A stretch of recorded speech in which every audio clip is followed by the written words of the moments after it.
Yo, what's good, people? We back at it for another week, another episode of What's the Word with LJ Mentor Podcast.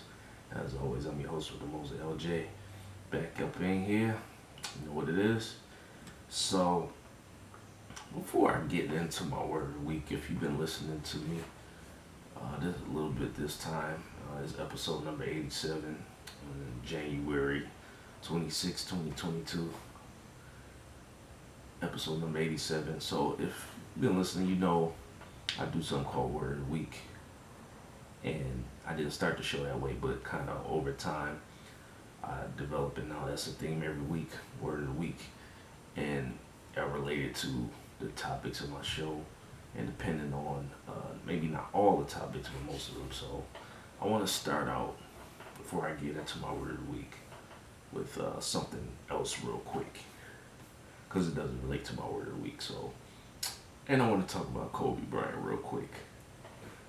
It's the 2-year anniversary of his passing today, and it's crazy. And it's not just him; it's his daughter that was in a helicopter with him, Gigi. It's, I believe, 7 other people. I'm not sure if I got that number right, but I believe it was, in total was 9 people that lost their lives tragically in a helicopter crash two years ago today. And it's crazy that it's been 2 years already since that day. And Kobe Bryant obviously is the biggest name, but and Gigi, his daughter, who's well on her way to probably going to grow up to be a great basketball superstar herself. Those other people that lost their lives are just as important. They may not be known, obviously, to the world like Kobe Bryant, but all of those people that lost their lives, it's tragic. And it's important to point that out. But just to talk about Kobe for a second, he was my favorite player all time. Anybody that knows me know that was my favorite player growing up. I didn't grow up in LA. He played for the LA Lakers his entire career. I didn't grow up in LA. Grew up in Buffalo, New York. But like some people older than me around would watch the Lakers, and I would watch a lot of the Laker games because they was always on TV. And I just loved the way Kobe played. Like, he was definitely my favorite player. Now, a lot of people say like he took a lot of Michael Jordan's game, which is true. You watch, all you gotta do is look at highlights, and you can see the way he walked, to the tongue out, to even the way he shot the fadeaway. But I think later on Kobe started to develop his own kind of game. But obviously Kobe looked up to Jordan, and a lot of people did. And obviously he had the Like Mike commercials back in the day. But with Michael Jordan, when he won his 6th title in 1998, and he, now the last 3 plays of that series, is literally that last 3 plays of that series against Utah, Michael Jordan, I believe, scored 2 points, I believe, and then Utah gets the ball back. He steals the ball from Karl Malone, and then, obviously, he shoots the last shot against Brian Russell. And that was the last Jordan played for the Chicago Bulls. Now, I was only 9 years old, I believe, I believe I was only 9 years old before my 10th birthday when Jordan hit that last shot against Utah. So I was a youngin' still when Jordan was in his absolute apex, his prime, his best. And when he came back against he retired for a second time. He came back on the Wizards. He was nowhere near the same player he was in Chicago. My point is, I got to see a lot more Kobe Bryant, obviously, growing up than I did Jordan. I did watch some of his games live when I was little. I definitely remember watching some of his games and definitely was impressed, but that was still when I was still trying to learn the world. But as I got to be a little older in my still adolescent years, teenage years, I saw a lot of Kobe Bryant, and I liked him a lot better than every other player. Like, There was a lot of other great players during the time, um, but Kobe just stood out to me, and he just had that killer instinct people say that Jordan had. But yeah, Kobe, I believe, started to develop his own game later on, and even his own personality with the Mamba mentality, as far as how to inspire people, other people to be great. And now I believe some of their coaches, because Jordan and Kobe, they both were coached by Phil Jackson, who was called the Zen Master, right? And I'm not sure if it was Phil Jackson, but one of their coaches believed that Kobe was actually a harder worker in the gym and practice, all that. Not that Jordan didn't work hard, because obviously he worked his ass off. I believe everybody worked their ass off to be great, but there's levels to greatness. Now, Jordan may have been still be a GOAT. I'm not going to get into no GOAT debate right now. But Kobe, I believe later on he started, I think he had a better shot than Jordan. That's not to say he was an overall better player, but Kobe is definitely to me, one of the top 5 greatest basketball players to ever live. Um, yeah, Kobe was just something special, like as far as how great he was. Um, Even late in his career, he was great. Until he had that Achilles injury, he was never the same player. But before that Achilles injury, he was amazing. Still, after he won his 2 titles, and even after that, he was still amazing. Despite some of the Lakers' woes after that, but Kobe Bryant was a great player. Um, yeah, he's just definitely my favorite player of all time. And he inspired. I believe he can inspire people not just to play basketball, but in a lot of fields to just give it your all. And that's one memory I got of Kobe is the Mamba mentality. I believe a lot of people do. You don't have to play sports or to be inspired by Kobe.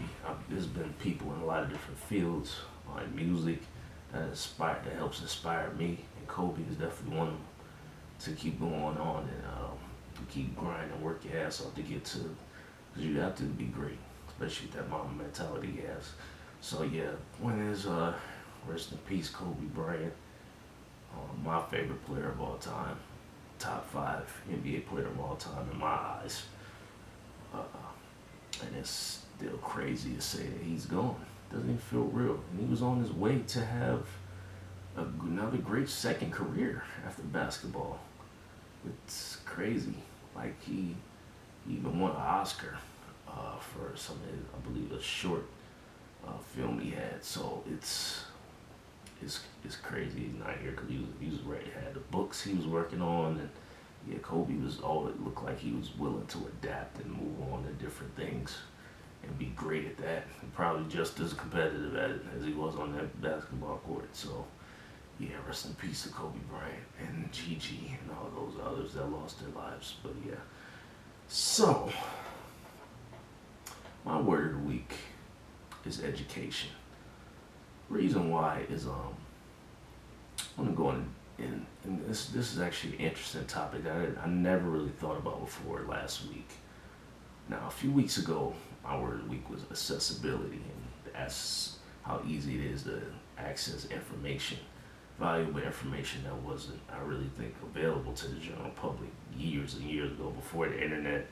I mean, the information out there in books, obviously, but nobody, especially when you, especially like black kids from the hood. I can't speak to other ethnic groups because I didn't grow up that way, but especially like black kids from the hood, like me and some other people I know, like some of this information that wasn't available to us, we didn't know what it was, or I've always wanted to do certain things, but a lot of this information was not available. So education is weak because I wanted to talk about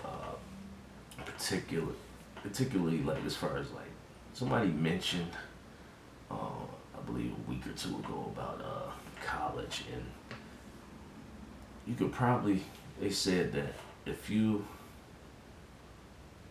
could spend 50 hours learning NFTs and make a living off of that way better than anything in fucking college. That's their words. And I'm like, I never really thought about that.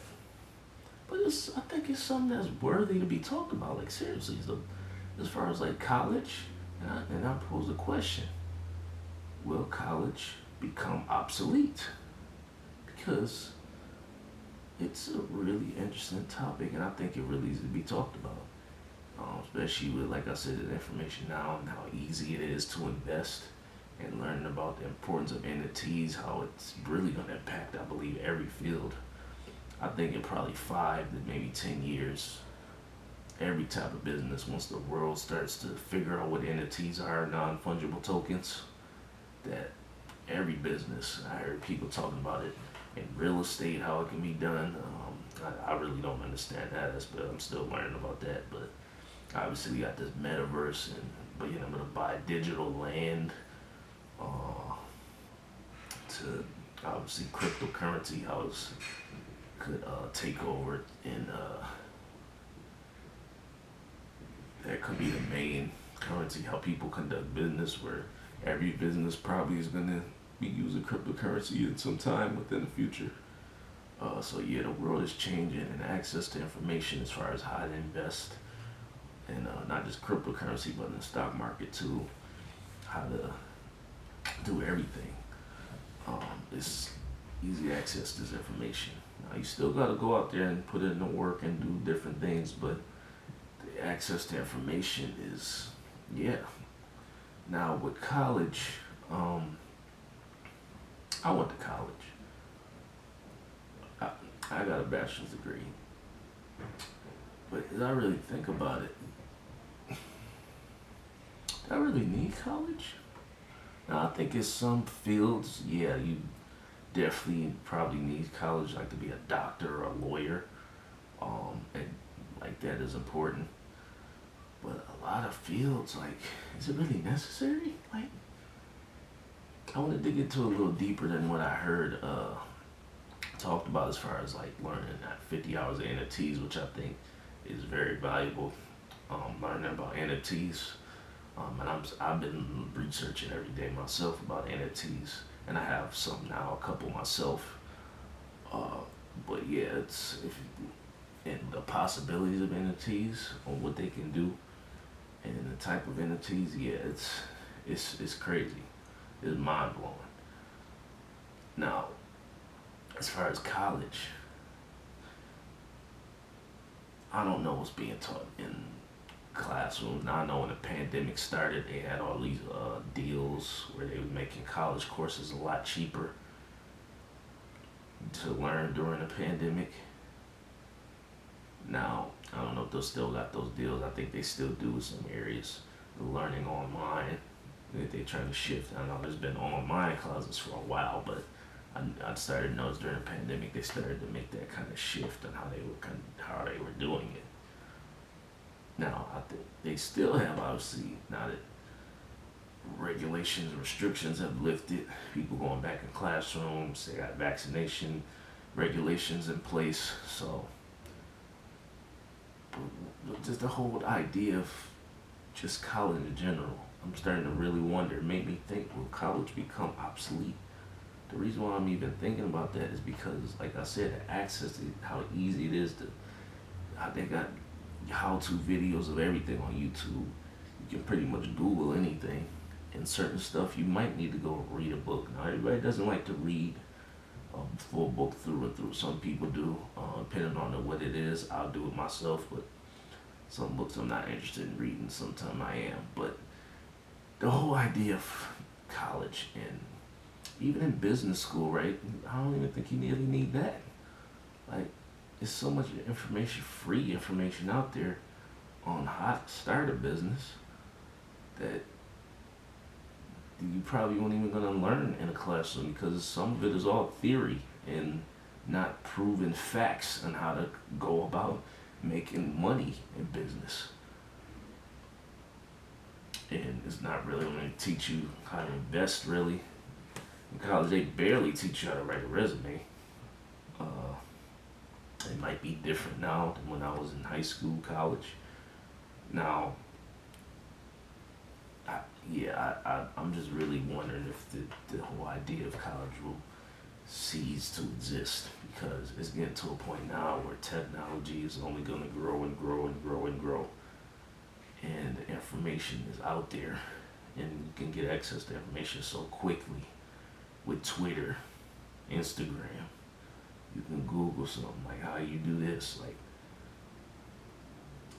it's crazy. So this stuff is really mind blowing to how it was like even 10 years ago to 20 years ago. Like this, where this stuff is now. Who knows where we're gonna be in 10 years from now, 5 years from now? Like this whole idea, this metaverse is really mind blowing to me. And I got something to talk about that too in a minute. But yeah, back on this college thing, right? So I just don't know how, and also I don't know how college will really benefit you more than being able to learn information on your own, where you ain't gotta spend all these thousands of dollars and being tricked into, especially a lot of some of these colleges now, where it's like thousands, hundreds of thousands of students in debt because of student loans. You basically having, when you really look at it, and you locked in, you got to payments for 10, 20, 30 years, some of them. It's basically like having a damn mortgage without the house. That's what I compare it to. Basically like having a damn mortgage without a house.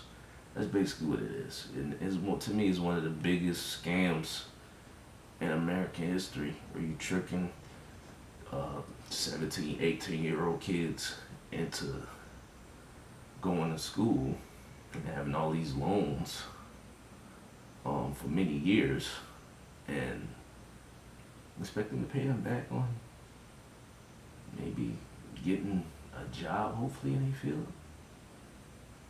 Like, Like, yeah, it's to me, it's one of the biggest scams ever. Like, it's ridiculous. Now, like I said, I think there's certain things you probably do need schooling for, like being a doctor or a lawyer. And obviously, you got college athletes who got scholarships or whatever. But that's a whole nother story as far as. But as a whole, the idea of needing education for college, really, I really don't think it's necessary in a lot of fields. For one, I really don't think it's necessary. I really don't. There's a lot of information you can learn on your own, on YouTube, Google, and like I heard, like say, spend 50 hours learning NFTs, because NFTs is about to be in every freaking field. Once the world figure out what non-fungible tokens are, there's still a lot of people that don't know what that is, on how it actually works. Some people might look at it and be like, okay, it's a damn picture or motion video, and why the hell do I want this, and why is it worth something? But once you start figuring out, like I said, I've been looking at something about NFTs every day for the past few months, and this is still a lot of shit I don't understand, but I'm learning a lot more about it, and I've kind of compared it before, when I talked about it before, to art museum, like one of the famous pieces in the world, right, is the Mona Lisa, right? And imagine if you had the original Mona Lisa, the original painting that was painted centuries ago, not the reworks, because there's been so many reworks of it, right? That's been watered down and not worth as much money. But if somebody had the original Mona Lisa, right? And you had that in your possession, and you could authenticate it, and you can prove that that's the original artwork of the Mona Lisa. That's a one-of-one, unique artwork. But NFTs that's basically what NFT is. It's a one-of-one. Obviously, I'm not saying every piece is worth a Mona Lisa. That's obviously not. But yeah, NFTs are supposed to be unique digital assets. They're all unique. Some aren't worth too much. Some are worth a lot of money. And they're not all just artwork either. Some of them are art videos. Some are, like I spoke about a few weeks about, Des Bryant making NFTs in the sports highlights. just a week ago. Oh yeah, let me talk about this too. Nas, who's my favorite rapper, is the first artist ever to sell ownership of his two of his songs as NFTs. He released two songs for in the form of NFTs. The first song, Ultra Black, which had a total of 750 unique tokens. He had them in different levels: gold, platinum, and diamond, I believe. And I believe he had even more with the song Rare. Um, Now this, I tried to get on this. It was hard to even get on it. I got it. I tried to get on it early to buy it. It wasn't happening. I knew people was gonna jump on that, and I expected it. I'm not surprised. There's probably some bots out there, especially when dealing. That's one of the downsides with in dealing with anything online, is bots, which is annoying, but it happens. But I know real people are gonna be on it early. But yeah, the fact that Nas did that, uh, working with a company called Royal, um, and I listened to a few weeks ago one of their online chats. Nas was actually in there speaking as well. But yeah, I listened to one of the lead their chats, um, and they basically saying like they willing to work with other artists as well. But Nas is the first ever artist to do something like that, as far as releasing songs, ownership, and different levels in the form of NFTs. Like that's absolutely incredible. So anybody that's an artist out there, that's something to think about. Obviously, you're not gonna get the traction of somebody legendary like Nas, but it's a start for one. And if you can get on board with them, this company, who gonna gain some traction now because they have worked with Nas now, and maybe I'm not sure how that's gonna work if they're gonna help promote your stuff, but yeah, that's something to really think about. That's really changing the game as far as these NFTs. But yeah, Nas the first ever music artist in any genre to ever do something like that. Release songs in the form of NFTs. Uh, and yeah, that's changing the game. So yeah, in NFTs they got, I believe, like I said, they're gonna have it in real estate. Um, and if you really start understanding NFTs, it could really be in any business, any field. I think if you got some customers too, like whatever your field is, if you sell a service, or if you're a business owner, if you sell a service, or you got products, I'm thinking you could probably do something in the form of NFTs as well to create extra incentive to almost like your customers becomes and partners in a way. As you grow together. So, but yeah, it's this NFT stuff ain't no joke. But yeah, when I first heard that you spent 50 hours learning NFTs over anything in fucking college, I'm like, damn, I never really thought about that. I mean, I've said for a while, the longest time in high school, I didn't learn anything really. That's really gonna help me in the real world. Obviously, you got the history books. That's a lot of fake stuff that didn't really happen. In the history books, that was a bunch of, you basically had to tell a bunch of lies on the history test. You had math. It's good to learn about different numbers. And but everything else, none of it really helps in the real world. So it makes you think like, once you get, obviously you need education to learn, for one, how to communicate in the world. It's good to know math, how to count. Obviously, you got even to basic terms to how to count your money, to how to, if you're gonna have a bank account or whatever. It's good to know math, but once you get to a certain point, it's like, what's the point? Like, none of this help you in the real world. Teach you how to work for somebody else at probably a minimum wage. They don't really teach you how to have passive income. They don't teach you how to start a business. And maybe that's not to the, well, yeah, I do blame the schools system and the government for that. Um, some of them, the teachers probably don't know how to do that.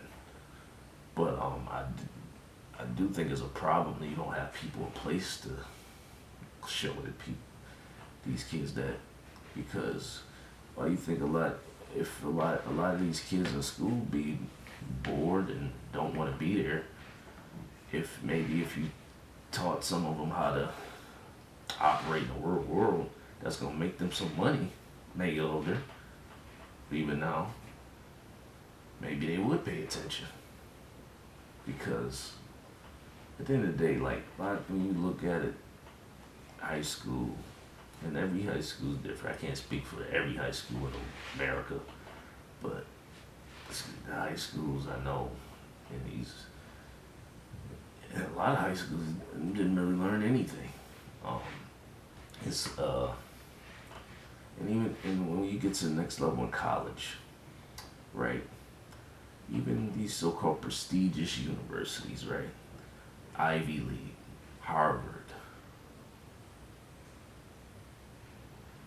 What is it? Even in their business courses, right? It's not. I don't believe they can teach you anything you can't learn on your own to teach on your how to start a business. I really don't. That's why I think it's a possibility that college could become obsolete.